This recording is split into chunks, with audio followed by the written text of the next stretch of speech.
a lot of times we'll also look into like gradients of like kind of the school of thought of like trying to go from bottom and attract your eyes to the focal point, which is the head. So sometimes people will do that literally by like applying gradients on more stylized stuff to actually go from dark to light and keep light whether that's the center of the body. Oh, I need to now know anatomy so that I can make better work, so that I can find motivation in creating a new design by giving, just like we do for environment stuff or anything else, like trying to dive in and level up your skills as you keep going up. A lot of times you might be tied to like a practical guy's actual size and what can we do on set and like how can we match this with a practical thing. And in games you get to be like, no, this dude's 15 feet tall. It is what it is. It works and it's cool, right? And so for me, like there's even less restrictions in that way. So that was like drawing curves on the surface. They have a bunch of drawing curve features. So, in bind pose, you can just start to draw and sketch out on the mesh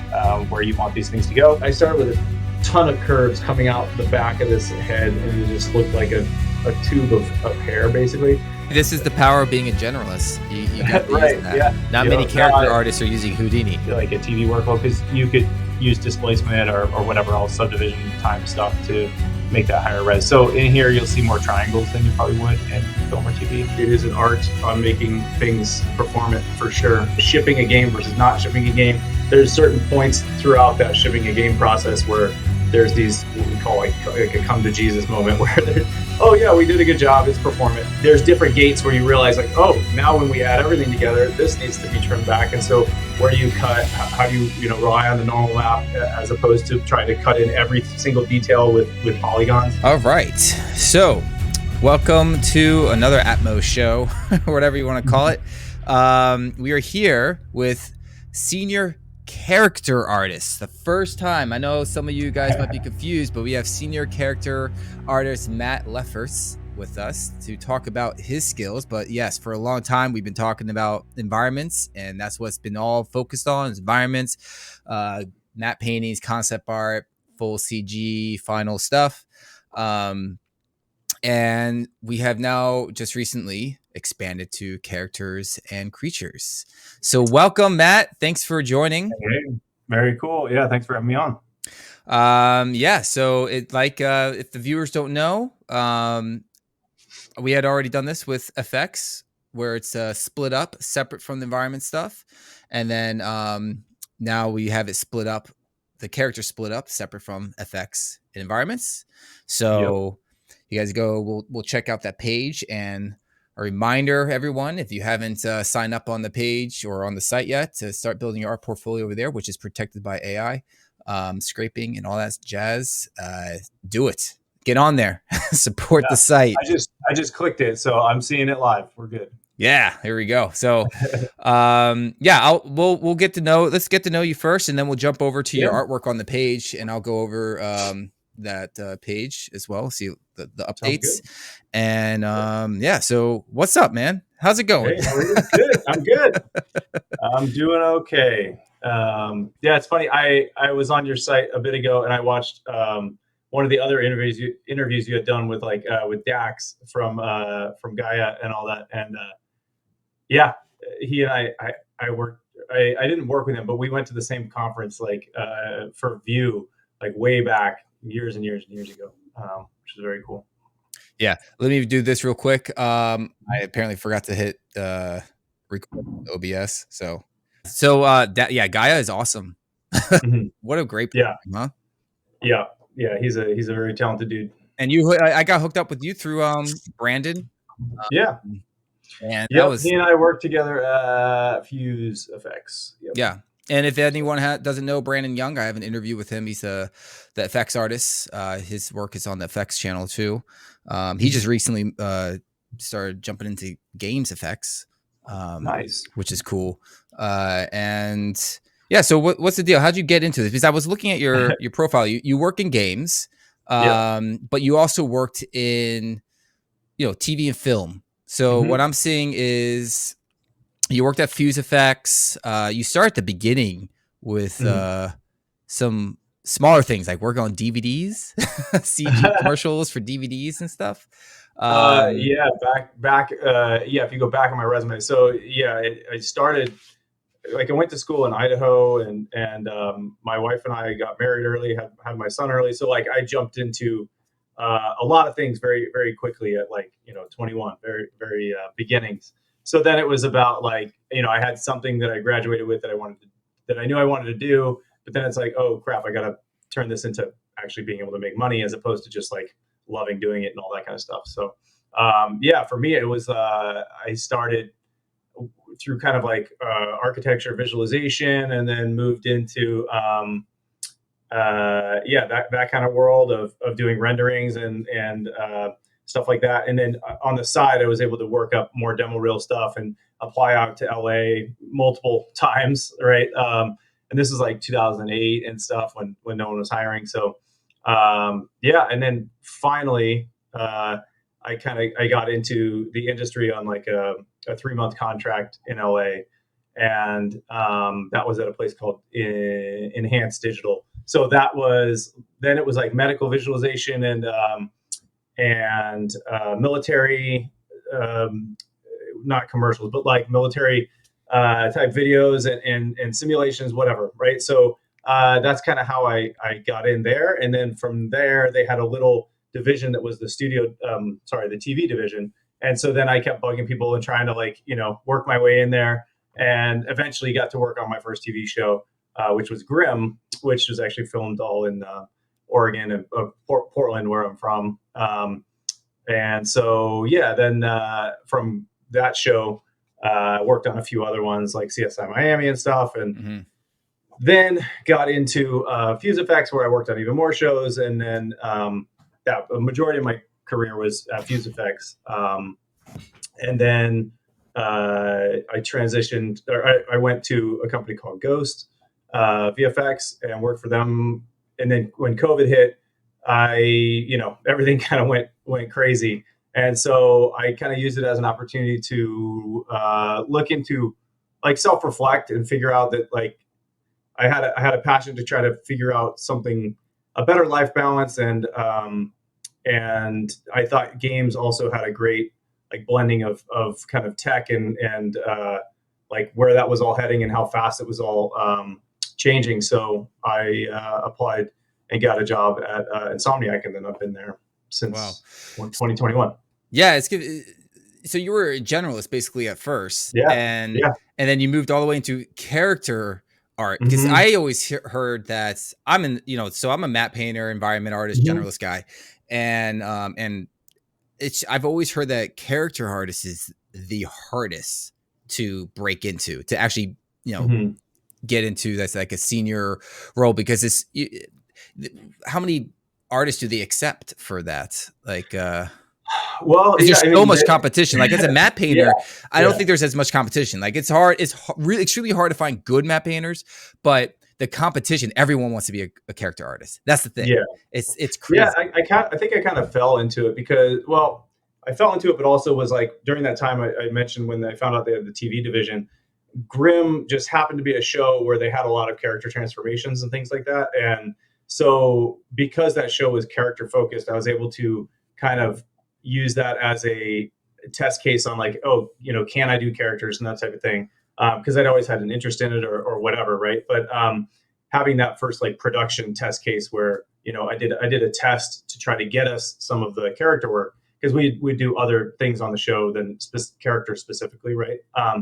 And so then doing that test, that gave me like that first exposure, and then from there, on the production side, like getting to do more and more shots with different kinds of characters or making different kind of creatures, and so then when that kind of show would, let's say that season would kind of die down and then we'd have spare time, I'd go back to environment stuff and other things and then come back to characters. So, the generalist thing has been a thing for me for a long time. But that being said, like on the side and things like that, studying, anatomy and trying to level up everything else character related. Yeah, so that's what I wanted. I was thinking this in my head. I was like, well, how the heck did he master anatomy when he's a generalist? Like, were you drawing as a kid all the time, anatomy and all that jazz? Not crazy fine art stuff, and not. I mean, I did draw and I did do like a lot of digital stuff on the computer. Like I used to make 3D images in Microsoft Word, like just by like drawing out in 3D and like perspective lines, stuff like Yeah. that. But I wasn't like a crazy fine arts dude where like someone would look at my art and be like, oh my God, you're destined to be a, whatever type thing. Yeah.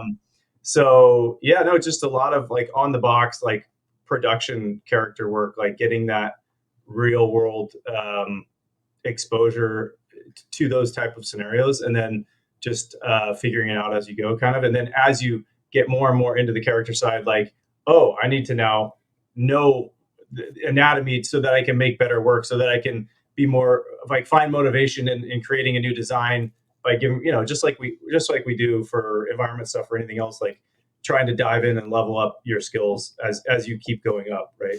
So do you think you found it pretty quick to, because there's always like a clicking point, right? Like all of a Mm-hmm. sudden it just clicks and you're like, I get it. I know it. Everything's smooth after that kind of thing, like when trying to Yeah. learn a new skill. Mm-hmm. How quick was that for you? Because you switched from being a journalist and then moved over to characters during COVID. So Mm-hmm. how'd you break Well, into characters? at Fuse Effects, I was doing character work whenever we would have it, right? Okay. So if character work would come in, I was like kind of unofficially like character supervisor of Fuse at one point, and Oh, kind okay. of went through. So and then from there was like a CG soup for a year. So I had exposure doing different things, right? But then when we had character work come in, a little group of us were kind of like the character guys that we would tackle that, and then when that character work would go away, again, we would jump on whatever else it was, environments or, a hard surface modeling, all that kind of stuff. So Yeah. it's kind of like, I was kind of like a generalist with character specialty when I could, type of thing. Right. Okay. Cool. And so the difference when going to somewhere like Insomniac is that suddenly you go full blown into, okay, now it's like character all the time. And, and then even there at a big studio, there is still wiggle room on like, well, is this task really a character? But like, can we handle it? And so you do get some oddball cases where you get to do other stuff as well, right? But, Yeah, and you worked on some incredible stuff now. I can't wait to look at the art. It's so cool. I'm always in awe when I'm looking at the character stuff. Like all your Spider-Man creatures and characters are yeah. sick. But yeah, so like if you were to give advice to people on kind of like what to learn anatomy and to learn the proportions correctly, because there's so many different paths that people can take, but yours seems kind of quicker than others. So do you have any like secret sauce? Was there any videos, books, or techniques, exercises that Yeah. help you click and understand this stuff? Yeah. I mean, It takes a there lot were of hard certain, work to get this stuff yeah, down. for sure. No, there were some guys like that little core group at Fuse I was mentioning of like character artists and old like-minded people all trying to jam on that stuff. Like we had, a bunch of tutorials that we would pass around, or people online at YouTube and whatnot. That like Andrew Cars was one of those guys that I bought some of his, I don't know, I guess I'll say DVDs because it sounds dated, but I bought one of his DVDs, and then DVDs. yeah, exactly. Like he had like a skull sculpting one, and like different stuff Yeah. like that, and just trying to watch a bunch of speed sculpting stuff on YouTube, or do your own stuff. But it's it's a hard. To be honest, though, the interesting part about the anatomy thing was like a lot of my production, because a lot of the stuff I was doing in production was very much like, here's the thing we need to make. We need to figure out a way to make it. I didn't get a lot of time to, especially with the hours I was working, to like go study anatomy like a bunch or anything like that. So it wasn't until, I don't know, 2016 or 2017 when I really like dove in, and because I realized my work was kind of lacking in that area of like, I would do things or like make a muscle or whatever else, but I didn't really know why or like the motivations behind it, like origins and insertions, all those type things. So that's when it was like, I spent in COVID, I took the commute time basically that I didn't have. And then every morning for like a year, I would do every morning for an hour. I would basically just do anatomy stuff, whatever I could find and learn, deep dives. And when I had done that, it basically unlocked in my mind, like it was way more relaxing to be able to create stuff because I had a knowledge library to like pull from, right? Yeah. And so I think that was really a turning point for me when I realized that. And because I've been doing all the anatomy stuff in my spare time, it also made me kind of realize that was my passion, because it's kind of like, what do you do in your spare time, and that can help drive, like, what you truly care about. What gets So you excited? That yeah, gets the heart exactly. So racing. then with that excitement, it was like, I think the character thing could be really cool. And so that's when, I looked at Insomniac had an opening, and, I applied with the assumption that I wouldn't get, called because it was like, well, I don't know if it's a direct correlation, or like how they're going to react with a VFX guy applying to, when I say VFX, I mean VFX industry, but applying to games. And luckily it was right at that point where just a few people were coming from VFX over to games. It wasn't like a in mass type thing, but I talked to those dudes in the interview, and like super cool and really talented people, and it all ended up working out. But so transitioning from the high res film to learning how to make it game ready, was that a heck of a learning curve? Or yeah, it was one of those things where I had dabbled a bit, and again, like even when I had applied to Insomniac, it was like reach out to find out any of the people at Insomniac, look up a bunch of their different videos or things that they've done, as well as like if they had tutorial training series, I would buy those, I watch those.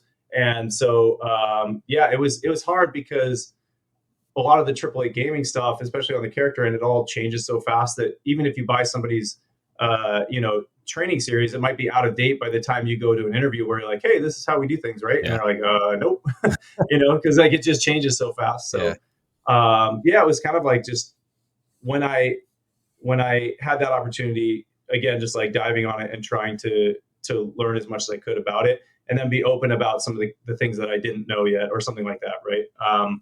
And then it was kind of a mutual hoping that them hoping I'd figure out the things I didn't know, and then me also doing the due diligence to try to get up to speed on that stuff. So no, that's cool. Like, I find one of the things that a lot of people get intimidated is basically saying like, well, now I need to make it game ready. What's that whole process like? Because in film you just kind of go balls to the wall with it. Yeah, for sure. And that was an interesting thing, because like even like displacement, right, or subdivision displacement and stuff like that, where in my interview with the Insomniac, it was like talking about the realities of like not having subdivision displacement, or yes or no, and a lot of times in film or TV, it's like you make the high poly, and that basically is the thing, and it all goes through, because you're able to subdivide it at render time, or do whatever else to clean things up, or just to make it super high res. But the game process, it is an art on making things performant, for sure. And it's something also that that whole, shipping a game versus not shipping a game, there's certain points throughout that shipping a game process where there's these, what we call like a come to Jesus moment, where oh yeah, we did a good job, it's performant, and you just kind of, there's different gates where you realize like, oh, now when we add everything together, this needs to be trimmed back. And so where do you cut? How do you rely on the normal map, as opposed to trying to cut in every single detail with polygons? There's definitely an art there, and a lot to learn. So for your reel and during your interview, what did you have a game asset ready, or a game ready asset in your reel to show off? Because so I had a lot of examples of like Marvel content and creatures and characters, and then from the actual like game side, I didn't have that much work to show there. So it was about talking. A lot of it was like talking about the different processes, and then talking about UVs, and like there's a lot of overlap. It's just there are some things that you kind of have to figure out. So they didn't really mind that you weren't, game experience. They were just like, this guy's talented, and we can just teach him how to, work at the time, and given everything that happened, in my specific experience, that was how it was. But again, like, is that a great blueprint to use? Like, probably not. But like, that was also some crazy times too back then. Yeah.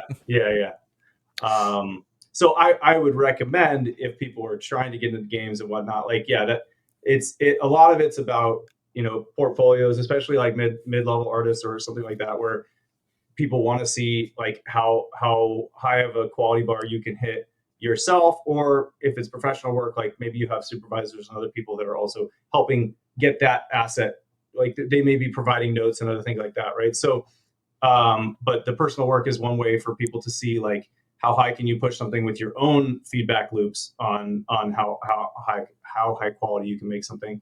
And then professional work is also a good experience to have as well.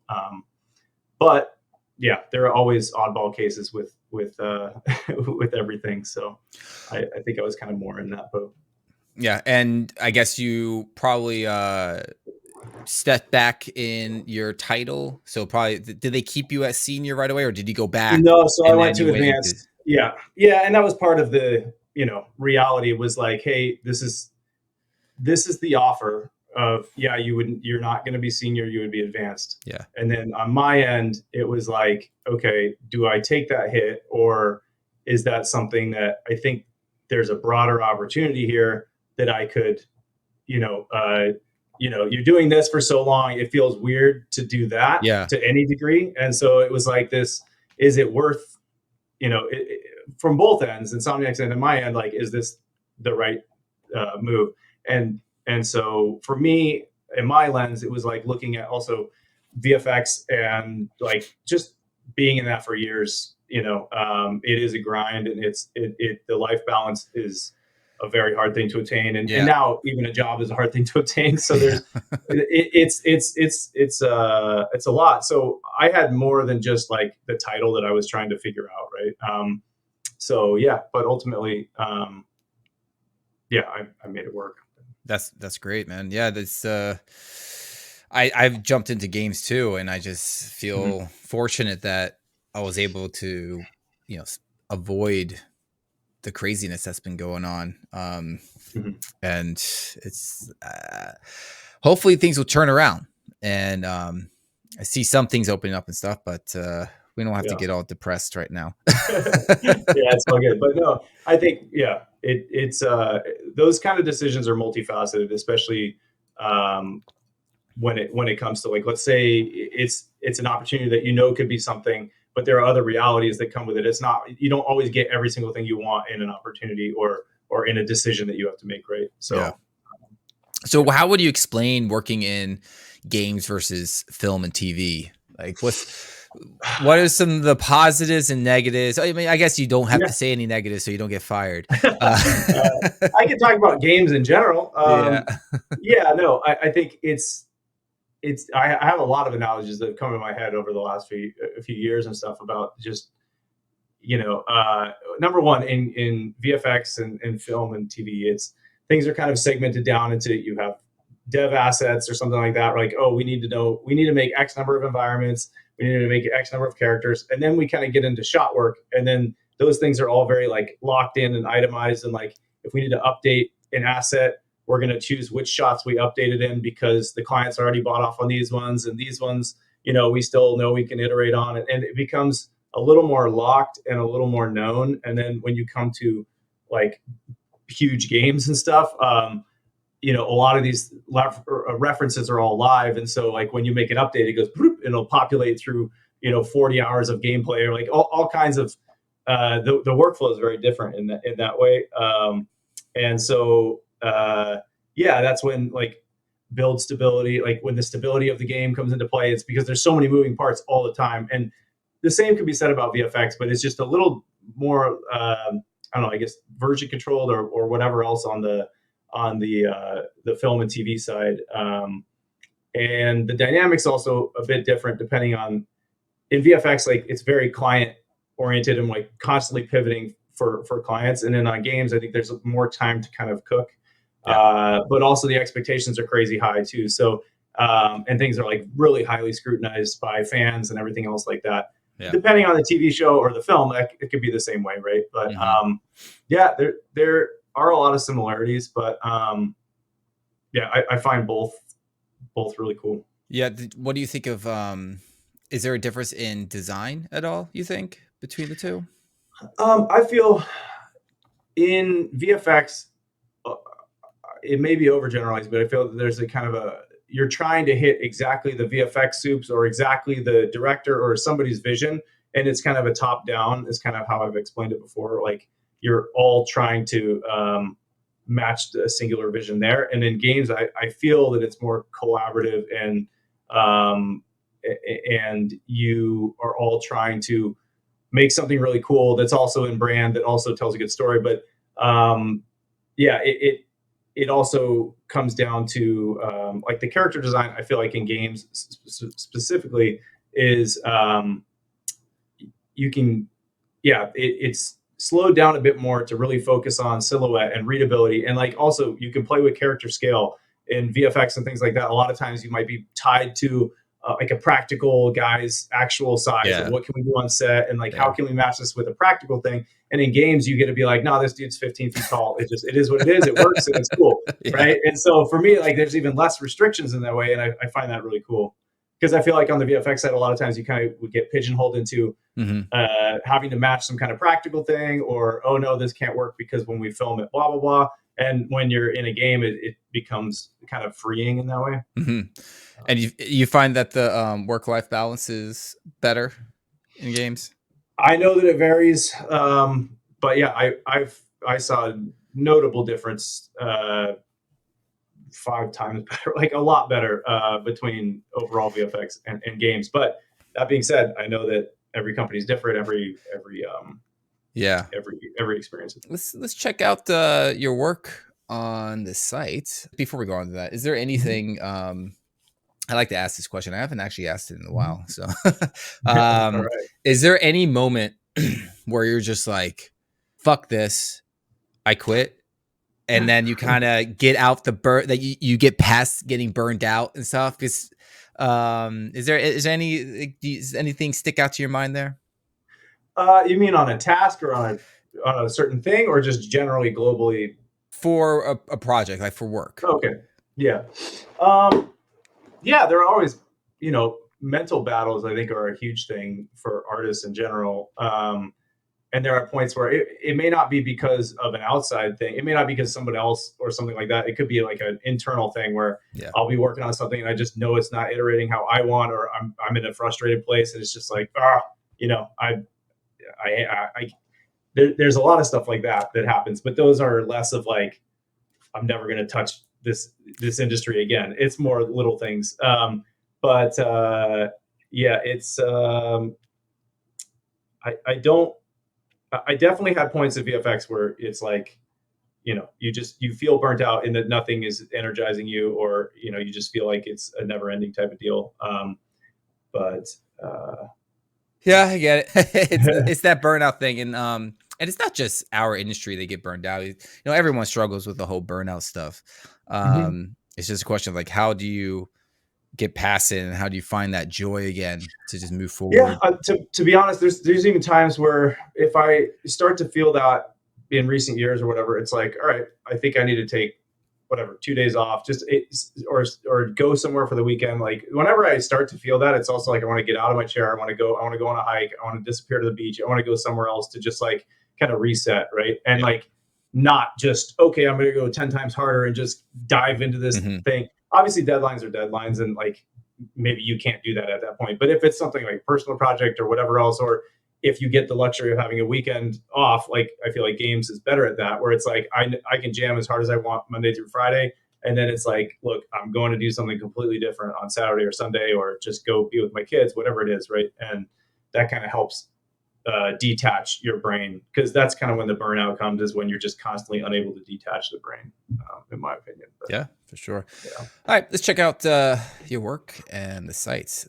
So I'm going to share my screen. So this is what everyone knows the page to be, or the website to be, full of environment art and everything like that. And so let's hide this. So, and what we've recently just added is characters and creatures up here. So we'll go to characters and creatures. And here is your work.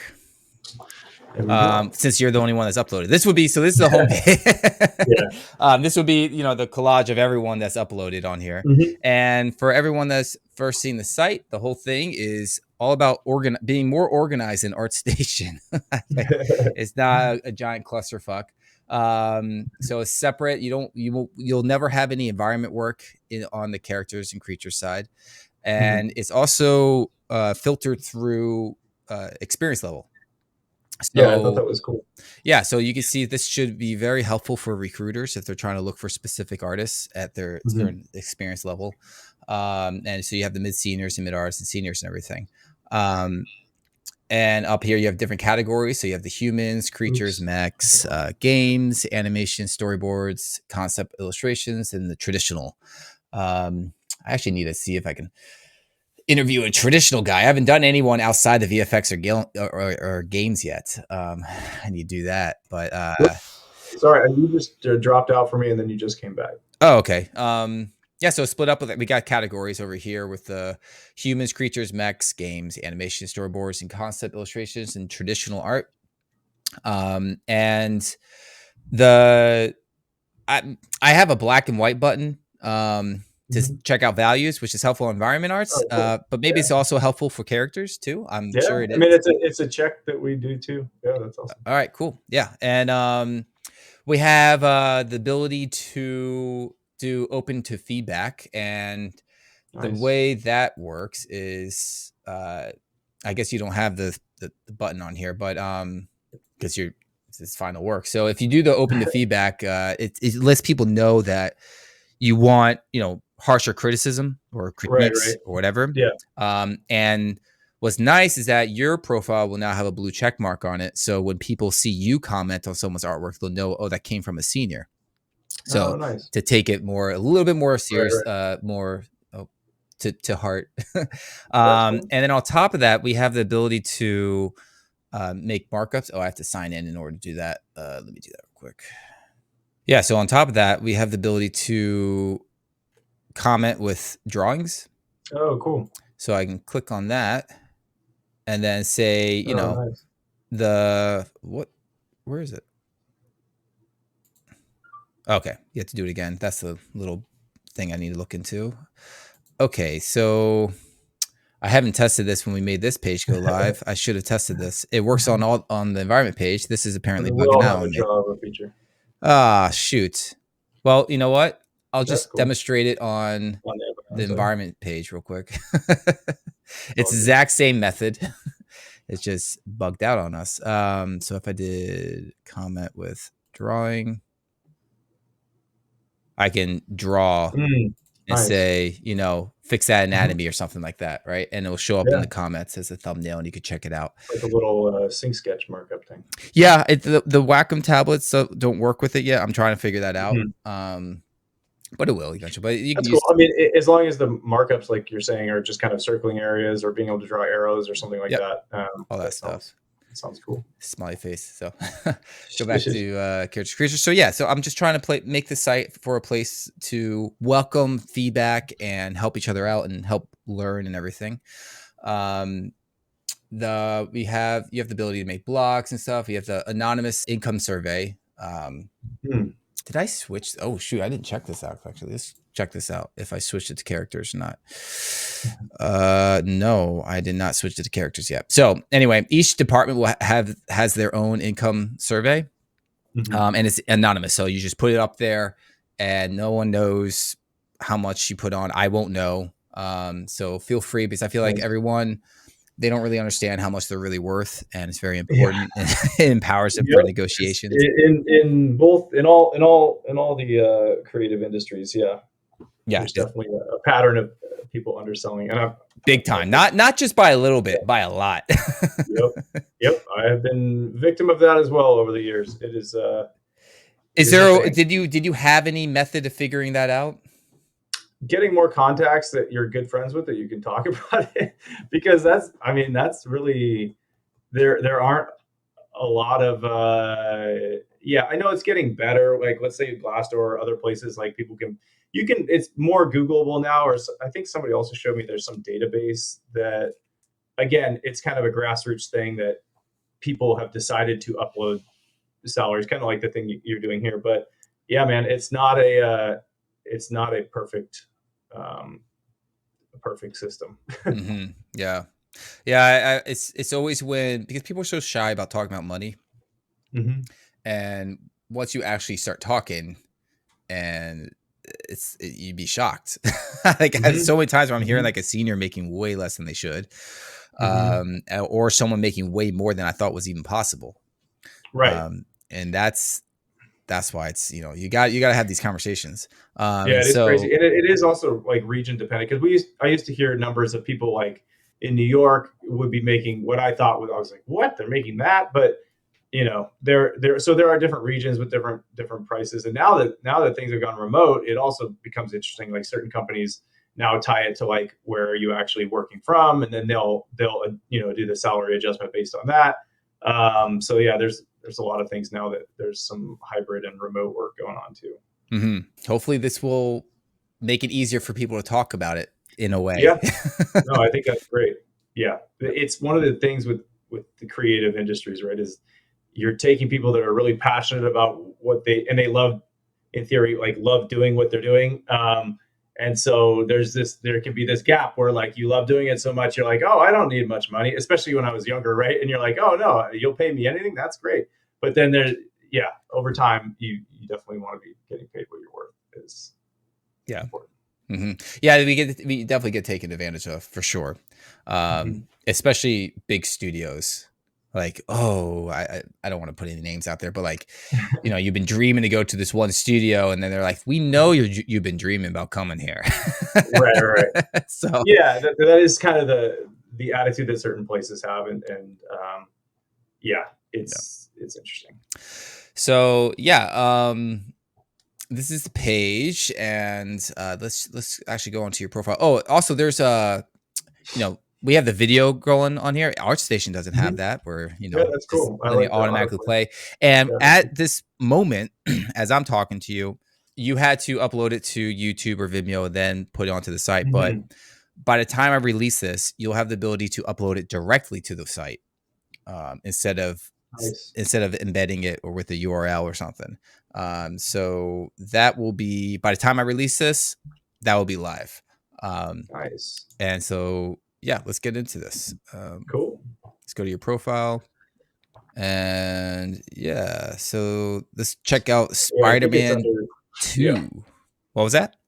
Oh, I was just saying. Yeah, I think it's all in that thing there. Cool. Black and white. Let's go through it. Let's just go through each one. Sounds good. Yeah, sick. This is the other thing Yeah, about the site, is that you can zoom in a lot, yeah, that's nice. and then pan Yeah, around and stuff. I think they're 4K, probably JPEGs, but anyways. Yeah, Um, you can put 4K any dimension, as long as it's just not like 100 meg, like a gig or something, like, right, right, right, right. Yeah, yep, Yeah, so that's sick. What this was for Spider-Man. What was yep. the task? Like, tell me from start to finish. Like, how'd it go? How'd it go Yeah, down? so this guy's a boss character, and obviously it's up on my site, but all these are, as you know, at big studios and everything, a team of people all working on it. So, but at least the way it worked in a lot of the scenarios I've been in is, you kind of try to have a artist as the owner of that, and then like let's say character, and then you have rigging, but we kind of try to keep the same artists on it the whole time if we can, just to keep the ownership level and communication and everything else. So yeah, this he was one of the bosses in the game, and one of the big baddies, and yeah, I came in as production was starting, or like we were already in production on the game when I joined. So yeah, this was one of my second task or third task of the game, something like that, pretty early on. And yeah, a labor of love here. So that like the scale of him being that big, it was like you mentioned, what do you have to do to get something, to be cognizant of what you have to do to get something to be in real time, right? Because if it was VFX or film or whatever, it'd be like, all right, sweet, we're gonna throw like a ton of polys at this guy. He's huge, so we want to go crazy on all the detailing. And one of the things that I found out, pretty quick from the get go was like I was going to sculpt in just like all this detail and try to sculpt in every single scale or skin detail, and then realizing that like because of like map cap sizes, and just the number of material calls and all this kind of stuff, like we weren't going to be able to bake it all down, like you would do more in a VFX type scenario where you just throw a bunch of data at it. So I had the idea, like we do tiling detail maps for a lot of characters. So if it's like Spider-Man, you'll have a tiling texture. The texture is actually pretty small and kind of like a splat map or whatever in environment art. You tile it around and mix your tilables. So same kind of thing for a lot of character assets. And so on this guy, I was like, oh, well, maybe I could do an organic version of that. So, using different detail tilables for like one of scales and one of like skin detail and another one of like little bumps and things like that. You can kind of see if you zoom in. So then I had like a good layer of sculpt detail on everything on like the ZBrush like bakes and stuff like that. But then to tile this data on top so that we got like even more fidelity out of the textures. So you could get up even closer and you start to see the tiling detail. And so it doesn't look low res. And that really helped like get that fidelity we were looking for. So you can see like on his hand on the screen left, those are sculpted in like a lot of the secondary forms. And then for the tertiary forms, like it's relying on that tiling detail of like skin, skin detail and stuff like that. And So then like on his bump, just adding tiled bump in the shader is what you mean? Yep. Yeah. So like adding extra layers of normal map detail on top of the base normal map detail. Yeah. But also not just the normal map detail, but also like color overlay. So you can add like when you see a small little nub on his skin or something like that, we can add like we can add a little bit of diffuse information and spec information and normal map information. So it does more than just like tiling a normal map because that doesn't really always read as realistic as it would otherwise. So Okay. yeah, that really helped. And then this guy, like the anatomy of the mouth was super fun. And when I say fun, I mean in the moment that you get the task, it's way overwhelming and like you feel like it's just crazy pants. Yeah. So yeah, trying to figure all that out, and like I was able to look at different try to find scans or try to find reference of different just Google the hell out of all kinds of crocodiles and animals and even the anatomy of like where his musculature is in his mouth, like because crocodiles and animals like that don't have a big masseter. It's actually on the inside where the big muscle is. And so yeah, just a lot of cool sciencey type stuff, like pulling from real life and then putting it into like a character like that. And then obviously the spikes, trying to get them, because it would be a lot easier to make things symmetrical and just hit the clone to other side button. But when you do that, it starts to look, like you're cutting corners. So trying to find a balance of what is mirrored and then what's asymmetrical. And then keeping it all within budget was just quite a challenge. Yeah. Are you, when you're dealing with the budget, are you putting it in game and then finding out later, oh shit, too high, or are you able to do it kind of same time? I think a lot of studios, you have targets for different classes. So like enemies, you have a certain range, and heroes, you have a certain range, and then bosses have a certain range as well. So you already know from the get-go, like I can't be double over what a boss needs to be. And let's say you push that out, and like you'll get complaints like, hey, you just made everything go out of frame. Yeah. So yeah, you try to always stay within that, even when you're doing like, because we don't just jump to the high res. Like you're doing a proxy version, and then you're kind of going one step further and then another step further. And each time that's going all the way through the game, right? So that everybody can get feedback and make sure it's looking how it should. And then, yeah, when you get to this stage where you're trying to do the for real pass, trying to figure out tricks to keep it within budget. So a lot of these spikes, they're actually the exact same spike with the exact same UVs. And so you're taking a poly hit of like your poly density is going higher, but you're saving UV space because you're not giving unique UVs to every single spike, like tricks like that to try to allow you to get all this on screen, but at a cheaper cost. Are you able to use UDIMs?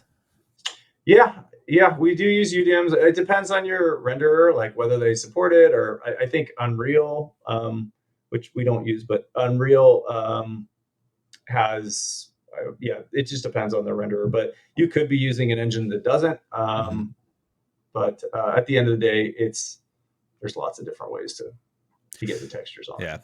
So when you're giving, but coming from like VFX and film and everything, it was like, yeah, UDIMs are a nice ease of work. Yeah, it's like, okay, if you just need more detail there, new UDIM. Yeah. So when you get this first task, like, is it get handed over to you by a concept artist and you have to follow it one-to-one, or do you have freedom, or are you designing it yourself? How's it work? No, yeah. So it's usually, especially for bigger assets like this, there's already a concept pass that has it, depending on the situation, like different studios, the character artist might be working with a concept artist, or maybe the concept fully comes in done, and then it's like, hey, now make this work. There's a lot of different dynamics that people run into. So with this, there was concept art. We had like a prototype of this thing, so kind of like already proportioned out a little bit. So like the base was kind of had a starting point, and then you're working with various people to try to honor the concept as much as you can. But there are, different reviews that you go through to make sure that the various levels all feel like it's on track. And then sometimes there are points where the concept may have had some strokes that really looked great in concept, but when you see them in 3D, it's just like, that's not going to work. Or for whatever other reason, like a lot of times it's, if the spikes, let's say there were spikes here, and then when he does a range of motion and he stabs himself, we're like, okay, now we got to, revise that, or things like that in concept, you just can't answer all those questions all the time. So, work in progress. Yeah. And that's why we try not to just jump to the final all of a sudden, because you could spend a ton of art days doing that and then realize some of these things we realized, right? So try to fail quickly, if that makes sense. Yeah, no, totally. Is there anything on like the anatomy that you think about when you were doing this, like tricep versus bicep? Yeah, for sure. Like his arms are pretty humanoid, and so like torso for the most part. And he's got all the ones in his back, like all the spikes and spines and things like that. So when it came to back anatomy, I was a little less concerned there, just because there's so much going on back there. But yeah, and then when you look at his tail that comes out, right, it's a massive tail, and so then it's like, all right, now I'm looking at T-Rex reference and things like that to try to see how does that work, but then you realize the anatomy is like not exactly how the concept is, because we're still a little more humanoid in some of those ways. So it's fun with a sci-fi character like that, because you get to look at a bunch of different animals, let's say, and like or humans, and try to figure out like what that skeletal structure is and bounce it off of the rigging team and figure out, because like this also had muscles in there as well, that were simulated. So like trying to figure out how all that works. But yeah, I'm definitely thinking about anatomy in those ways, and especially with the mouth, and like how we even like made a skull in there too, to just show the range of motion on like how far could we go before you wouldn't physically be able to do that. So that's one of the things I like about game, like that high level type of character art, like high profile stuff, is that you get the time to really dive in and try to figure all these things out. Oh, that's cool. It's really high res looking. Like how do you think it would look if you threw it into Arnold?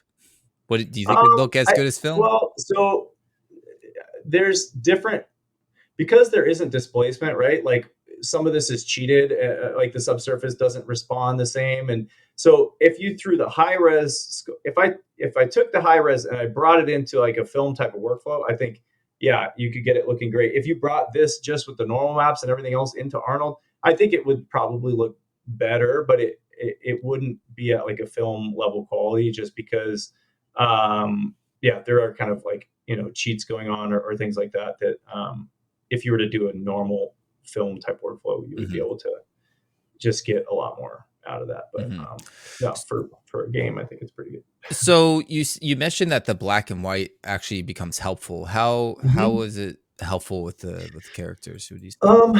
Yeah, I mean so there's obviously like different value. So it's kind of a values test, whereas like you might have a hues test or something else that shows like, whoa, these colors are too saturated or whatever else. And then this is just a good balance, like even zooming way out in the image, go black and white. And like, where does your eye go to first? And like, we'll do that to try to just see, aside from colors, where is your eye going to? And like, are you calling out an area that people don't actually need to pay attention to? Or a lot of times we'll also look into like gradients of like kind of the school of thought of like trying to go from bottom and attract your eyes to the focal point, which is the head. So sometimes people will do that literally by like applying gradients on more stylized stuff to actually go from dark to light and keep light whether that's the center of the body. And even in animals like dolphins and whatever, there's a bunch of different natural places where color is used to like draw your eye. So the value thing it's just another one of those tools, just like flipping your image horizontally or vertically, or there's a lot of tricks there. Well, definitely your eye goes to the creature for sure in this one. Yeah, and I mean, depending on your lighting, you could have like a rim light that just calls too much attention. But I guess I'm referring to it more in like the values of the character. Yeah. So with the scales, I'm noticing that where there's no bending at the joints, you have these bigger scale folds versus it gets smaller, and then on here it's not, you don't have some of this like shin protection on the thighs. What was the reasoning? Some of that is from concept, so that it'll look like that in the concept, and then but let's say that there was a huge bone coming out of his kneecap or something like that. Sometimes we'll talk as a group, and if it's like, hey, that bone coming out of the kneecap is going to be a huge deformation issue, it's just going to cause a lot of hassle and whatever else. And is that thing coming out of the kneecap critical to the character or not? We might move it or remove it or alter it. But yeah, and here this was kind of honored by the concept, which had these scales, and so I kind of took them as like shin guards or something like that, where you want to have more protection there in general. And I made these like slightly subdermal, meaning that it looks like maybe they're just kind of underneath the skin a little bit, as opposed to like a spike that's literally shooting out, right?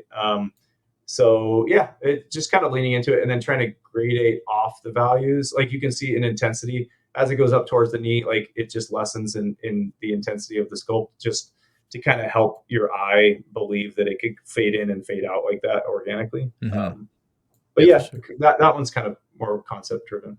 Cool. And it's cool that you have, the bumps on the outside of the shoulders, and then it becomes more fleshy around in these areas. Were you seeing that a lot in your reference? A little bit in the concept, but again, it's like having ref boards with like not hundreds, but a lot of different animals, and like noticing that, like, why would they have bigger scales on their back, like an alligator, versus on the underside, and like a lot of animals, like the bellies where they don't want to be attacked because they kind of have that vulnerability there, but on the outside they're like tougher. So I kind of leaned into that, as well as the concept will gesture at different things, and maybe there are bigger hits on like the outside than the inside. But as an artist, the cool part is like being able to have fun with that and like find, because they won't call out every single detail, right? So you get to use your imagination on how you kind of want to tell that story. If that makes sense. The texturing is nice too, like that the painting part. What were you using to paint in? This is all Substance Painter. Which was a bit of an adjustment, because in VFX a lot of it's Mari, just because you, like you said, you can go Udemy crazy and like and all that. But Mari is definitely its own headache that I'm happy to not have to deal with. So Painter, games use a lot of Painter, but so, I think environment and other things do as well. Yeah, it's nice that it's darker on the outside, and again, like lighter and brighter on the inside, same in the chest, which also gives it areas of rest as well. So it's not just all high res, high frequency stuff, which is what's nice. You're talking about the gradients with the color to help control the eye, but as well as like you have detail here, but then it calms down here, but then you have this big contrast of detail, everything right here, so everything can kind of Yeah, flows there's this nicely. the artistic rule that, and again, it's not like I learned these things in school or something. It's like the more years you're in the industry, but like the 70-30 rule, and like trying to keep areas of, like you said, areas of rest followed by areas of detail, but not a 50-50, but actually like 70% rest and 30% detail, meaning that, yeah, there's just a balance of trying to not just have detail everywhere, because a lot of times people that are starting out, they're like, oh, I'm going to make it high res, I'm going to make it HD or something like that, right? And you end up like stamping shit all over your character because you're like, look, it's high res. But it's like, it's about how you're putting that information down, as opposed to just that you're putting the information down. If that Yeah, makes sense. that's super cool. All right, let's go to the next one. Oh, these are other views of it, which is cool. Yeah, I think that's just a different view. This was kind of fun because, like, for our breakdowns, we get to just work with an animator or find a pose or whatever else, because the game's made, so you have a lot of content to pull from. So here, I grabbed like one of the animators' awesome poses and then was able to finesse it a little bit. And then here, again, I think I found either I made this pose or I found I don't think I made this pose. I found a pose and then I like built this little environment for it. And then did the lighting just because like just to show it off and also to have fun with it, because when you're done with a project like that, it's just nice to get a little creative freedom. So yeah, it's sick. I love this part right here. It's like a mixture of a dinosaur a bit, right? From this view, it kind of looks yeah, like a yeah, dinosaur. yeah, that was like inspiration from like T-Rexes and Yeah. stuff, obviously the concept as well, but yeah, it felt fun, and having that little dewlap thing underneath his chin, you can see on that bottom image on the left. Oh yeah. They kind of makes a C curve. Yeah, that thing. Yeah. There's cool ability like to have that, and that's on a lot of lizards and stuff too, like having that gullet thing. So. And they had that rigged as well. Yeah, I don't think it did a ton, but like on other characters I've done in the past, like that thing's like, you could expand and contract it or something like that, or use it for breathing and all that. I don't remember how much we did with it, but yeah. Yeah, it's really cool when you're showing off the poses. It really brings it into life. Yeah, for sure. Seeing things in bind pose, like a lot of the time we're working in bind pose, but it doesn't get people jazzed like a pose does. So yeah, that's cool. A little pause in the interview right here just to remind you to create your own personal ATMO profile and build your art portfolio over there. Transfer your other artwork from other art sites out there that are pro AI, where ATMO is not pro AI, and we will support you and protect you from that space. And as we grow and get larger, it'll be the ultimate place for recruiters to find you as they utilize the filtering system that they can use to find the experience level that they want. Please support ATMO, help it grow, and let's get back to it. Human. Yes. I find with the human is that with creatures, you can get away with, some anatomy weirdness, but with humans, everyone knows what a human's supposed to look like. So they'll be like, I could feel something's off. They won't know how to explain it. Yeah. But yeah, and then they'll be like, it looks CG, it looks fake, it looks like whatever term they want to. But a lot of times, like working in VFX, we would just get that note too, like look CG, like from a top side client, like the high up, be like look CG, and we're like, okay. Do you have any other description, or do we just gonna go hunting on what looks CG? Yeah.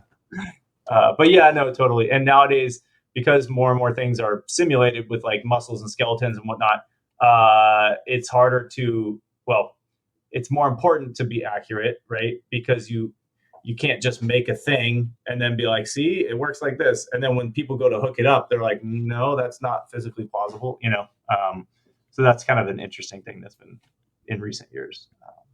Yeah. So they have simulated muscles now?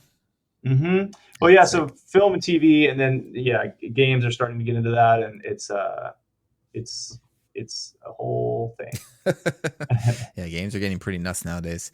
All right, cool. So how did this go? Is this mostly the concept? Did you do anything where like you actually started from like your original idea, or not in these type of scenarios, because there's like concept departments and concept stuff that all is happening. So a lot of this is getting ideas and then rolling with those ideas, and like mentioned, adding your own flavors where you can. But that's where, let's say you worked on a tiny game at a small studio, and they're like, hey, we need characters, but we have no one else to do it. That's where like, oh, maybe you're doing the concept art and the character, or whatever else.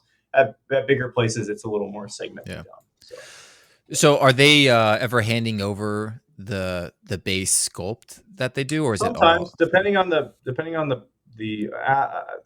the artist or the scenario, they could, but sometimes it'll just be a image sheet with front, back, or maybe just a front, or maybe front, back, and some details. It depends a lot of times. Cool. All right, so yeah, how this is different because now you have clothing, you have assets, props and stuff. It's one of those things.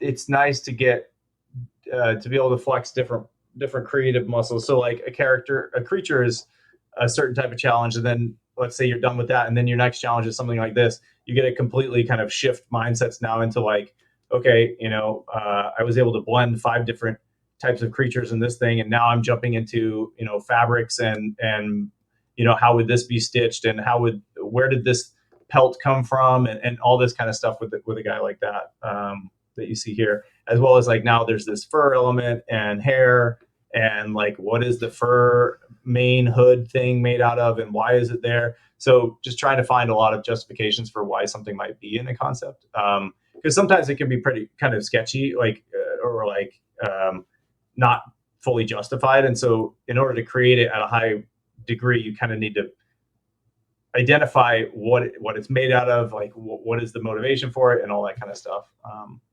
So yeah, it's cool to have those different types of assets come in though, which this guy has a lot of different things on it too, right? Like even skulls, like suddenly that got back into like creature stuff. It's like, oh cool, I get to do a little element like that, So. Well, you also are doing some hard surface modeling a bit. Correct. Yep. So that background of generalist comes in here.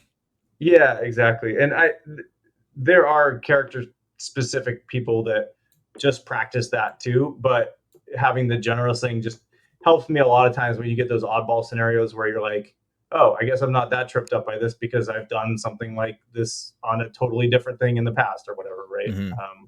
So yeah, but no, this was a really fun task to work on and go back and forth with, and trying to find the fur and get the fur and hair to be performant was a whole thing, because there's just so much of it. Whereas like, let's say a normal human, you have like some on your head and maybe a little beard, and then it's kind of like, okay, that's the outfit. That's like the whole thing. And then here, like half of his outfit is all fur and hair, and so even the chest hair, right? Yeah. Well, what'd you use for the fur? Are they cards, or are they? So those are splines, and so our engine can take in. We can actually feed it curves, which is, I'm really happy that I switched over before haircut. After haircut, the hair cards are still used, and like in a lot of games, hair cards are still used, and they do have a place and all that. I'm just saying, I'm glad I didn't have to go crazy into like years and years of hair cards, because it's not that fun. Yeah, in my opinion. All right, cool. So when you're sculpting a human, are there any key landmarks that you're thinking about when you're placing things, like your and a lot of that comes down to like, I would feel way more lost if I didn't take the time to do the anatomy type training and whatnot. And even then, like there's still stuff you need to double check and figure out. But origins and insertions, and a lot of times we'll have a skeleton that we're trying to match to, so that we don't make a new skeleton for every single character. So maybe there's a skeleton we decide to use, and then you're looking at the concept, and if your guy's like built in a certain way or has a certain frame or physique, like finding again a bunch of reference of that type of physique you like, and then being able to know where to add volume as opposed to just like inflating everywhere and stuff like that, is really helpful. Or the anatomy stuff definitely helps a lot with that. So you got the veins popping out here was based off of like a real life reference, like that's where the vein goes. Yeah, sometimes. I think in this one I even may have used a shared asset for like where those veins were. I don't recall. But yeah, it's you do want to try to be accurate when you're adding stuff. Just because like you said, if you start cutting too many corners and like not staying true to reality on these type things, then at the end of the day, when you look at it and then people go, I don't believe it. But then they don't know why. And then you have to go through, oh, it's because I kind of took too many liberties here and there and there and there and there. And when you add them all up, it becomes like, you know, something that doesn't become believable, if that makes sense. Yeah, for sure. Like the fact that you don't have the abs completely perfect and symmetrical to each other, Mhm. like that's what gives it And that's another realism. thing of like deciding when to break symmetry, right? So like, Mhm. did I go sculpt a different looking bicep here and there? No, it's like keep symmetry because we're still in production, and it's like cut a corner where you can, and so then it's like, all right, then in the middle, I know I'm going to go in and sculpt those abs, make them asymmetrical, so I don't get people saying, it looks cloned, right? But we do that a lot with if you go down to like the even the arm guards, right? The gauntlets, the teeth on there, they're not symmetrical, but I made everything symmetrically. And then at the last second, I just took the model and I just rotated some of them a little bit different than the others. Yeah. So I still was able to get all this savings of making, yeah.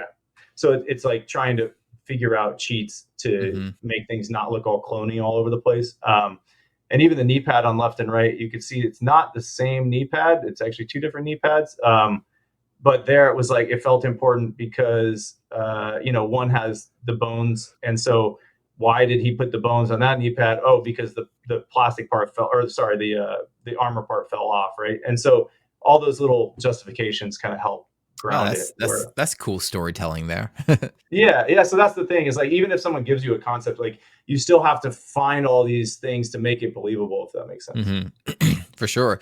And when you're any tricks of like how you were able to get these cool shapes on the Yeah, the vests? concept had some of that in there, and then it's like, okay, I see those shapes in the concept, but why are they there? And so then it's like, okay, maybe there's two different. It's a two-tone type of like leather construction, and maybe this is like a more polished, like harder leather, and then the other one's more aged and whatever. So you start to get, you can see the values of the colors aren't much different, but now I get two different material reads, and now it becomes this like two-tone thing.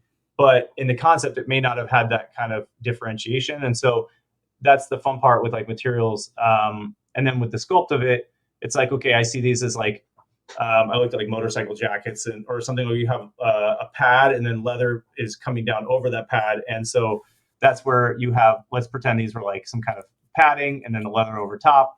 And that's what's creating these troughs. And so once you get that language, and then, leather, they also have I'm going to say it wrong, but whatever, the little not bolt, but you know what I'm saying. Mhm. That little thing, and so once you press those in, you see that in leather work, and so yeah, it's just trying to find real life justification for a lot Mhm. of that stuff.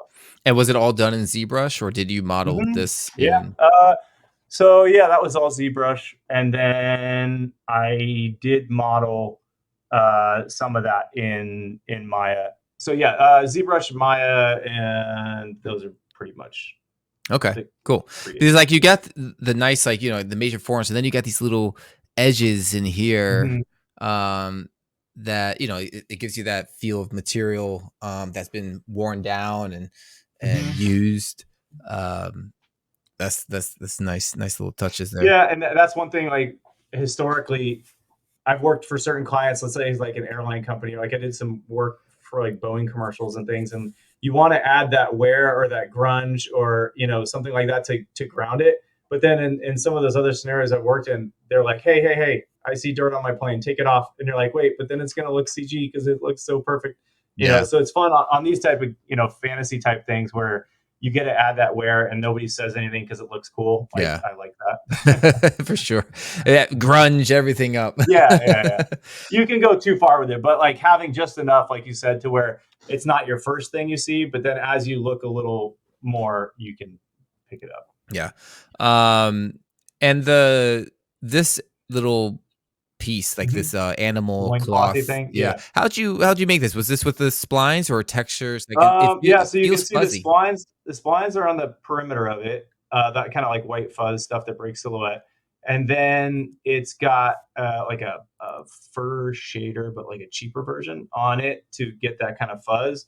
But then there's areas where I told it not to put the fuzz, and that's like where those white scratches are. And so with the three things layered together, I was hoping that it looked kind of like, I don't know, maybe like a seal pelt or something, or I don't know, coyote, the certain part of the body, but yeah. Yeah. No, it's cool. Like, so you're saying the splines were all this white area? Yeah, where the silhouette breaks happen. Oh, that's cool. And this is just a texture of Uh, excluding the yeah. scratches. So then in Painter, I'm like going in and actually making the scratches, or a lot of times we'll use a tiled one, and then you erase the tiled one and put in some more, hand drawn ones just to make it not look, low. But the fur shader that you were saying, was that just a texture with like some like it's like a special, it's like a proprietary thing. Okay. But the point is it makes a few little gamey tricks to make it look cooler than just a texture. Okay, cool. Yeah, it looks nice. It looks like it's kind of like one of those animal skinned animals and stuff. Yeah, I wanted it to feel different than the one around his waist. And then all these are splines as well. Yep. Yeah, but then you can see it. Like, I basically wanted to try to keep reducing those because, like, again, you're trying to get it to perform it. And so when there were areas like, hey, man, we got to get this down a little more. And then you're like, all right, I guess around the gauntlets, I'll try to just keep taking those down a little bit. So, yeah. It's always heartbreaking when you're reducing. Yeah, exactly. But there comes a point in the project where you're like, nope, we have to. I get it. And then, I'll do it. So a lot of times, like, your kind of rule of thumb is like higher budgets towards the top and the head. And then as you go down, you start to be able to lower that. But when it comes to the feet, then you're like, okay, especially in like a Spider-Man game, you gotta, a lot of times they're doing action poses and their foot's right in frame or whatever else. So you can't go too cheap. And do you hand it off like this for the animators, or do you put in a T pose with no expression? Yeah, generally pipelines will have it. Yeah, you have a bind pose or T pose, and then that's what's handed off, and it looks super boring and not exciting, but it has all the controls to do everything they need. That's cool. Nice work, man. Here's some gray views of it.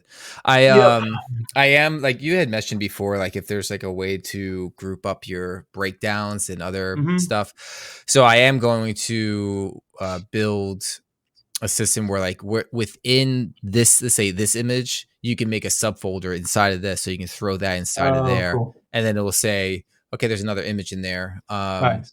So I don't want to do that whole like everything. Like breakdowns and stuff. What was that? Oh, for like breakdowns or things like that. Yeah, exactly, for breakdowns. So I don't want to do the whole ArtStation thing where everything's on one page and it's just endless scrolling, and you kind of just yeah. I wonder what the percentage is of how many people miss out on the final image of your. Because they're looking at all the breakdowns they're working. Yeah, and then they're just like, all right, I'm done looking at this, and then you're like, but. So I like just seeing everything up in front right away, and you just click through and. But if you want to get some breakdown, because the thing is, like, if I have breakdowns on here, then they end up showing up on the homepage. You don't want to be cluttered up with the breakdowns so much on the homepage. So having it inside of it will help it filter it through. Yeah. So this is a good example of the poly count, which is So, and obviously the fur all adds up to quote unquote poly count as well, meaning like how expensive is this asset. So when you combine all the outfit geometry you're seeing plus the other stuff, it's like that's what we try to keep under control. Yeah. So what's the rule of thumb for poly count, or does it just depend on the game? It depends on the studio and certain numbers, like and what what engine you're using and what type of game it is. Is it StarCraft where you're like way back, or like an MMO, or is it there's a lot of different specifications. And in film, this would be basically like double the amount, triple the amount. Probably a little too low res, but there's different corners, right? Like you can see, because we're not doing subdivision modeling, if you zoom in like on his pants, if you can. I can cheat. There we go. Okay, there you go. So you can see like we have normal quads, which is like a film type workflow for subdivision meshes, but then there's like overcutting that's happening where you can see like some squirrely loops that are kind of zigzagging around.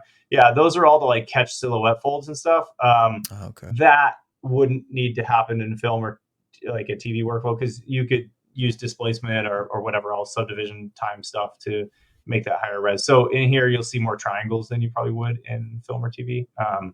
But again, it's because this like is the mesh that goes out as the highest res one. So cool. So you are able to use triangles, which is correct. Yes. The dreaded triangle. No, it is very helpful and makes sense in games. And yeah, I find that games is more relaxed on triangles versus quads. Yeah, and it's for the reason that you aren't going to go subdividing it later, and also that's mainly the reason. Yeah, cool. Is there any flow techniques you use? Because I don't know this stuff. Like I know the general things. There's like you want to look at deformation, and a lot of times at bigger studios, you're using shared things. It's not like you're making the body mesh every single time, right? To try to save everyone's time.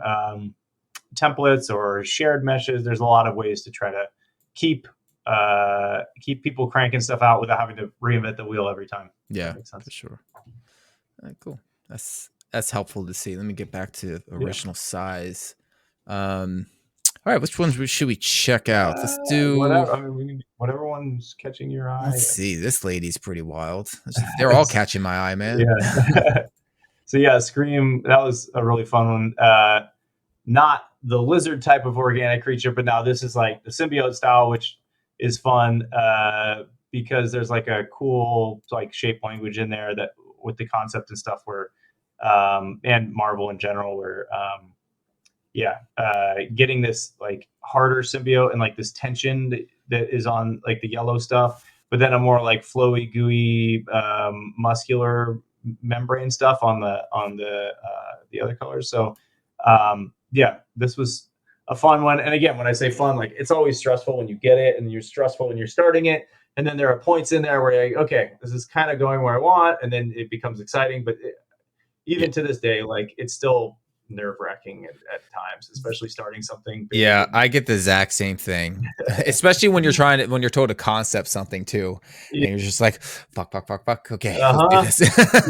And it's like this love-hate relationship, right? Because it's like, there's a point where I love it, but there's points where I'm like, I hate this. Why is this so much pressure?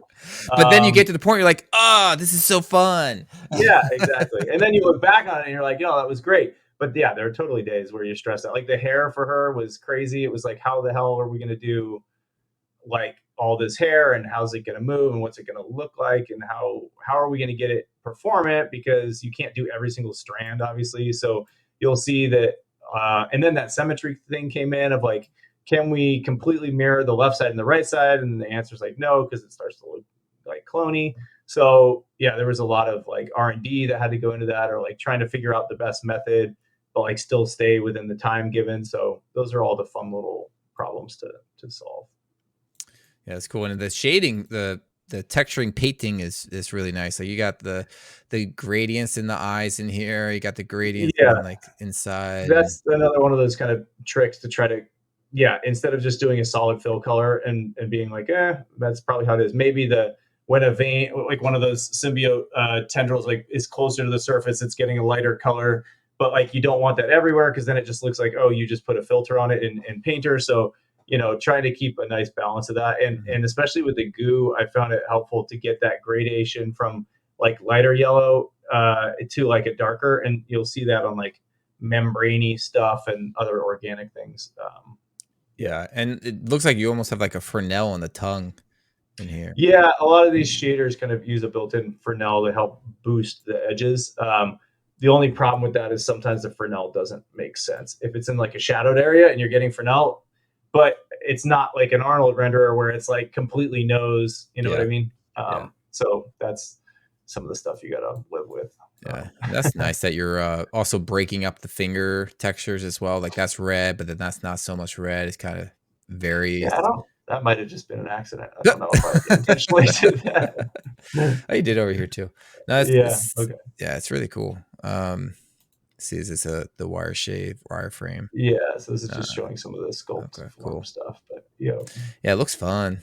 You must have had Yeah. like once you get the main Once you stuff get the down, groove, yeah, yeah. and then you just sculpt the Especially shapes. once you get through those rounds of whether it's art director or lead feedback, and like once you start to, like you said, get in a groove on it, because there are times where you can put out a V1 and it's like, that's not really what we were thinking, and then it's like, oh man, and then you're in this kind of like searching mode, and then once you find it, you're like, okay, I can just kind of execute. Yeah. So let's get to the famous There Spider-Man. you go. One of the Spider-Mans. Yes. Did you feel the pressure on this? Like, oh God, this is Spider-Man. I better pull Yeah, this off. it was my first. No, actually, that was my second Spider-Man suit. So a little less pressure on this one. But yeah, it was almost.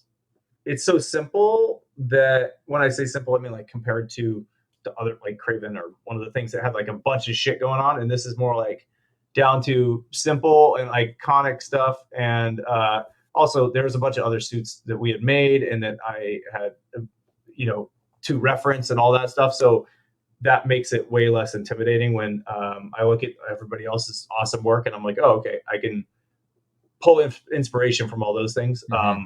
But here, yeah, the gold spider I really liked. I think this was the No Way Home end suit, like the one at the very end, right before they went to credits. And so, yeah, looking at the film and then also the concept, and I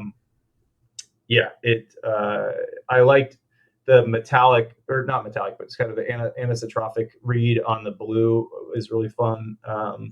And then with this more like kind of almost clothy on the red, where it's that different material breakups, which add a cool contrast to it, right? In theory.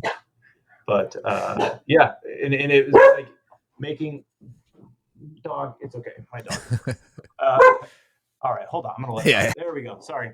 No worries. Yeah. So it was a project of very clean and crisp work, and not getting pulled in like 20 different directions. Yeah, I really like the texturing on here. Mm-hmm. What was the inspiration to like know when to break it up, or what direction, what materials? Like, it's really well. It's So cool. this is where it comes down to production art, right? And that pattern it's actually a modification of an older suit that had already been made by my supervisor at the time. And he's like, just use my texture because it'll be faster. And I'm like, absolutely, because in a production schedule, for me to recreate what he did, it's like, that makes no sense. So that is all his work there for that super fine detailing. Yeah, it's really cool looking. But yeah, no, it's really cool. It's fun to look at. Yeah, it's like it's cool with the just this piece right here where it just goes from super specular and the highlights just ends, and so you can see the shape. So it's really nice. Yep. So when you made so you were doing the shader for this bow though, or yeah, so we have different shading models, and then you pick which one you want to be on there, and then you dial in kind of the specifics. But at the studio we have like different BRDF types to pick from, and then you have certain maps that plug in to help drive that stuff. So, what kind of inspiration for the size of Spider-Man were you thinking? Because versus bodybuilder versus lean versus different type of athletes. I didn't work on that part. That was a lot of that was the Spider-Man game before this one, but they did a ton of iteration on that. And again, like even the proportions of the perfect human that you want to be in a Spider-Man suit. But then again, because it's games, we don't have to like have a real person jump into the suit. Like you can even make the waist narrower or whatever else to keep that heroic type of V shape. Yeah, exactly. So there'll be cheats that maybe aren't even like anatomically even perfect, but I just know a bunch of iteration went in on that, and especially like trying to find, what age is he and how is the physique and all this other kind of stuff. So yeah, for me in production, it's like we have the base body, and we're going to make a suit. So there are already guidelines kind of there, you know. It's not like we're all making the same Spider-Man body every time. So like if just out of curiosity, let's say he did age, just say 10 years from this point, what would you change physically on him? I mean, there's what I would change, and then there's what would maybe actually happen. But for me, in a hypothetical world, like I'd like to see, you know, not quite as cut, not and a little bit more of maybe a realistic waist, and by that I mean we're not making pudgy guy or something like that, but you can see like even I can't draw, but you can see his waist where his glutes are, and then his thighs on the right there. You can see how straight that line is all the way down. Like it just feels a little again like too a comic book as opposed to real life, and so I think changing some of that stuff in the overall as you age, just getting different musculature there. So like just more fat as you get older, losing that or testosterone. just the way, but not like in that doesn't work out type of way, but just more leaning into a little bit more like realistic type of like silhouette and stuff. Interesting. Okay. I think would be one thing to kind of make that cool. Then you got the Venom Spider-Man. Yes, this one was the first Spider-Man suit I made, so this was cool. But it was trying to figure out that shape language of like, what do the tendrils look like on the surface? Are they above the surface? Are they under the suit? Are they? And so it ended up being kind of a combination. And like you can see, there are like plane changes where the tendrils are. Yeah. And so it was not requested to have them just look like tubes on the surface everywhere. You can see up on like his delt, there are what look to be like more surface tendrils that come down. Down there. Yeah. But on different other parts of the suit, it was like subdermal or under the surface, so that it kind of felt like it was pushing up at different depths, so that it didn't all feel the exact same, like just pasted on like a Halloween costume. No, that's cool. But again, all that, you have a concept that answers a certain amount of questions, but then when it comes into like the detailing and then seeing it move in 3D, and even on like the back of the leg there on the that view on the right, certain forms when they were moving around in production just started to read weird, or we get like weird light reflections. And so then as an artist, you're not like, no man, I made it that way and that's how it's going to be. It's like, oh yeah, let's adjust that or whatever else, right? So yeah, that's cool. The tricep whatever you want to call this. The lateral head of the tricep, or lateral head of the tricep. Yes.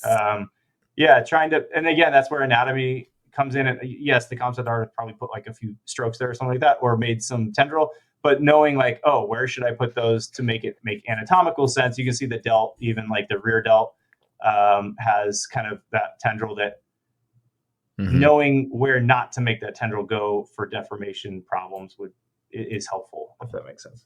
Yeah, that's cool.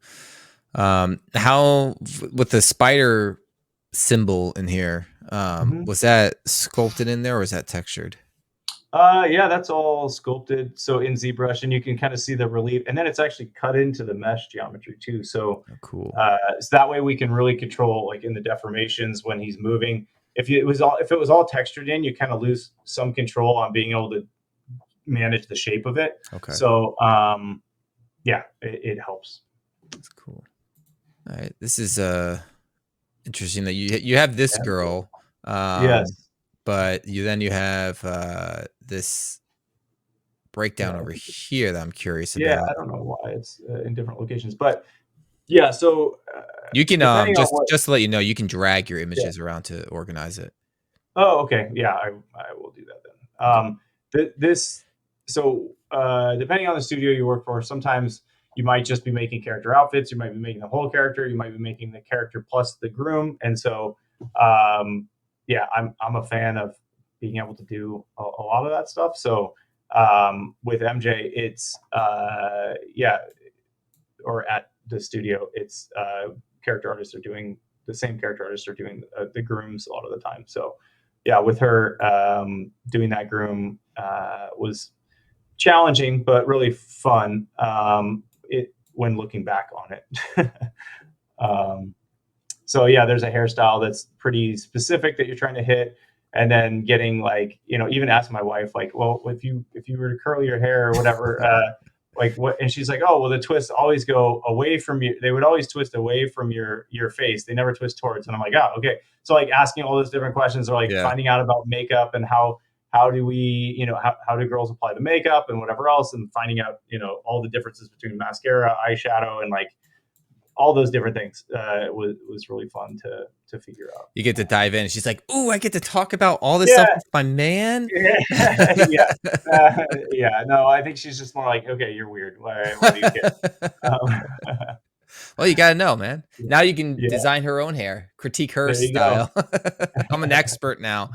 Yeah, no, I will not pretend to be an expert there. All right, so let's get these last two with the Venom, and call it. This is a heavy dude, and this was fun because he's like really playing up that body type of like big, thick type of world's strongest man dude vibes. Yeah. And then the tendrils were cool to kind of get this exoskeleton of tendrils coming around him, and then some breaking silhouette and some tight to the body. Some are subdermal a little bit, but and then instead of trying to get the same wash of, it was nice because a lot of symbiotes were dark, and this guy's actually light, like more of that cream and the blue. And so like playing with like on the middle image on his screen left delt, you can see where like the darker tendrils are there, the dark blue, and then you get the little peak of white coming through. Just fun stuff like that. It's cool. I love the fact that they are going off the body. Mm-hmm. And then that's one thing, especially in games, that we're trying to do is like when you zoom out to game camera, will you even read that that's doing something? And if the answer is no, then you either need to tie it into the body, or you need to call it out even more to make it really readable. Yeah, it's cool. Yeah, that was fun. And for the nails, are they part of the mesh as like one solid thing, or did you just paint that one is all one? It's not like a separate nail mesh. I don't think. I think it's just all one thing, because it depends on like how called out you need them. Yeah, this is cool. So you basically use all the same techniques all the time, or similar kind of thing? Yeah, depending on, so like this one, actually all those tendrils and stuff were made in Houdini. Oh, really? And then with like different curves, and then doing stuff to the curves, and then you bring them into ZBrush and kind of final them. But yeah, depending on the asset, like totally different tactics will be used, depending on like what creative control you need. So how'd you produce the tendrils in Houdini? So that was like drawing curves on the surface. They have a bunch of drawing curve features. So, in bind pose, you can just start to draw and sketch out on the mesh where you want these things to go. And then I made a tool to then procedurally add little, you can see like on his screen left arm and the front view. Even there. Is this your left arm? Sorry, and the middle image where he's looking straight at us. Oh, okay. On his screen left arm. Yeah. So there, like you'll draw a curve, but then in Houdini, I could tell a curve to go along that, but then I could tell another curve to spiral along that, and then another one to spiral along that, and then remesh all of it and have different thicknesses and basically give it a procedural logic to where a bunch of people can use that tool and we'll get the same look, as opposed to somebody figuring out this look and then telling other people how to do it. Yeah, that's cool. That's useful. Yeah, and that's where production art comes in, right? Like, why would I try to do that? Because if I was at home, maybe I wanted to nerd out and just like solve all this by hand. But in production, it's like you want to try to find ways that are, creative and cost effective. Yeah. Nice. So, and then you dynamesh it into the character to have it blend in? So even that was Houdini, like for making that thing all kind of blend together into one cohesive thing. And then from there in ZBrush, it's about, kind of getting the layers to play nicely. But yeah. So in Houdini, you had this blend mesh into the chest? So yeah, and even there, the mesh doesn't blend in. It actually is a separate object in a lot of the cases. Oh, wow. Okay. I see it. Yeah, it's just that we kind of, I think Oh, yeah. okay, right here, maybe. Our Okay. goal is to kind of like make you not know Yeah. where Did we it. aren't cheating. So Yeah. yeah. Did a great job. That's cool. Thanks. It's always fun sculpting, like even just like vines on a tree. It's like Hmm. kind of alien. You're just, oh, this is fun, just going Yeah, and around. the fun part about like other than just vines is like we were able to make add angularity in different points, which is fun as opposed to just like getting S curves everywhere. Yeah. So yeah, it's definitely fun. That's where the art side comes in. And So when you say angularity, could you give an so example? like on in the middle image on his screen right arm, yes, that curve that comes up and breaks silhouette. Yeah, that one. So that might be a normal S curve, but we like can sharpen each angle a little bit to make it look more aggressive, as opposed to just like a snake that would be perfectly S Hmm. curving. There's some better examples, but yeah, the point is instead of having it do an S curve, you can kind of have it have breaks with angularity to Yeah. show more aggression. Cool. Was there anything that stuck out to you as like complicated on this other than Yeah, just all the trying to figure out where the dark and light areas were going to be, and then complementing that with tendrils. And then the tendrils, if my language was that the tendrils are dark, which I thought was going to be the language, then it's like, okay, well, then we end up getting areas that are too contrasted, like around his knees. You can see the tendrils turn back to like a lighter color because I just felt like it added too much. Like we said, when you go back to that value contrast and you zoom out, it just was calling too much attention down to the lower body. So I graded that up to the upper body and then kind of made a rule, for myself based on that. But yeah, yeah, makes so sense. just kind of those kind of things. Cool. All right, let's go to final one over here. Yeah, this one was fun because we had already kind of established some of the symbiote type shape language and vibes, and then the concept was fun for this one. So then it was again in Houdini making a lot of the all the tendrily stuff in Houdini, but then using ZBrush to make like the teeth and mouth section. I think I think that was the workflow. Was the head was ZBrushed, and then the rest was Houdini, and then bring that into ZBrush, and then combine everything into kind of one cohesive thing. That's cool. And Was there then any thought on like each head kind of having a different personality or something? it's all the same head, but yeah, that was the idea. Is that we wanted to get like one head that could do multiple things. So the head, if you think of it like those the origami where you can do the different I can't remember what they're called, but basically it looks like this, but then it could splay this way. It could open up. It could go together. Like so, like one was more of like a rattlesnake type look. The other one was like this kind of splayed out look, and so all that's the same mesh that we're able to do different things with to do more with more with less type of thing. Yeah, So, that's cool. All right, man. cool. Yeah, I like Yeah, so the teeth inside and the big. You got layerings of the teeth over here, and then you got the small yeah, ones inside. And then you still got holes through it. yeah, and another goal with that is like to make sure those silhouette breaks happen to make it feel not like a boring tube that goes down. Was each body part, was that just like one procedural generated and then you had another one and then you Um, just kind of meshed them together, or did you not, or did you actually combine all the yeah, geo so into one? I started with a ton of curves coming out the back of this head, and it just looked like a tube of hair basically. And then I would pull clumps like 10 this way, 10 that way, 5 this way, 2 that way. And then I started to the ones that had like 10, I would like make breaks at different points. And then when I mesh that, it would basically have different silhouette breaks, but it's all kind of one strand. And then you twist those together a little bit, and all of a sudden it looks like you've done a bunch of work when really you haven't done Yeah. as much as it would See, take. this is the power of being a generalist. You got to use Right. that. Yeah. Yep. Not many Yep. No, character artists are using Houdini. right. Well, yeah, it's growing, but no, I think I'm fortunate to have that generalist experience Yeah, in there. So that's cool, man. yeah, All right. Well, cool. sweet. Yeah. Feel free to, so I added in the detail. I know you made your profile like a while Hmm. ago as I was building this.